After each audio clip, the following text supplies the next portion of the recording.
It is For Your Money Wednesday, and it's spring break season. The week of spring break could be a potential financial crisis if you happen to overspend. Andy Mattingly from Forum Credit Union is here. He's got some ways to help keep that spending under control. Good afternoon. So tell us, where do most people end up overspending on spring break? Well, you know, the interesting thing is it's not on the choice of destination or lodging or even transportation to get there. It's after they get there and all those activities, whether they go somewhere or stay at home, it's all the choices they make during the week they're on vacation. What are some of those typical financial mistakes that you see? Well, the first one is they don't plan for food or eating out. And so they go and they just eat out every day. And for a family of four, you could spend $2,000 on a week just eating out. Times 3 meals a day, yeah, plus exactly. snacks. It gets really high. What are some other issues when you're thinking about that spending? Well, the other thing is usually we're on vacation. It sounds good to lay on a beach, and then all of a sudden we decide we need to be entertained, and so we start looking at all these activities, and we haven't planned for those, and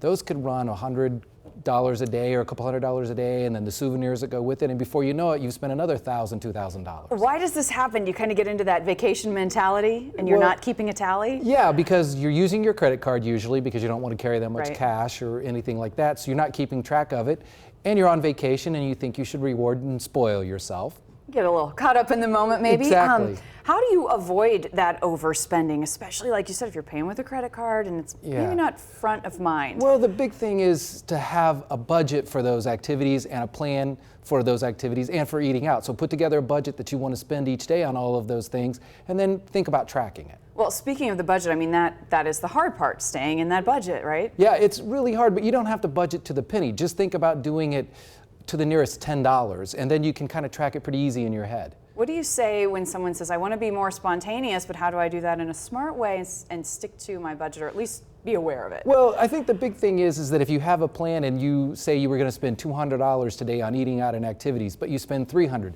just take $100 off the next day or another day.